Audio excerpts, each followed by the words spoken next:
Gjikun me këtë...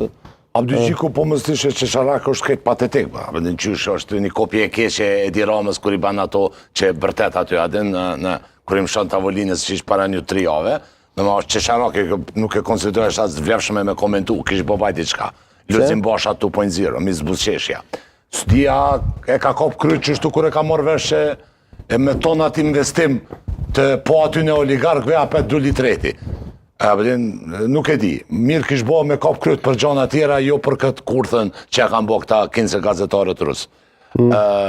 Abdi Gjiku, prandaj nuk konsideroj Pjesa tjetër opozitës të përmbajtja e ka dhe të drejtë e moralizimit. Pjesa tjetër opozitës atë punë ka vlora bre... Ramush Haradinaj se dëgjova në reagim. Nuk e dëgjova Ramush Haradinaj në reagim. Mendon që mon qëndrim parimor në sensin zban musulmu bizneset mediat edhe këto, nuk ka marrë mungull në kurth, ta gjymë shtu popullore, por është qëndrim ma parimori i vlorës. Ka është mundut moj qëndrim opozitor. A ky po ban filmakoti. Kushtë?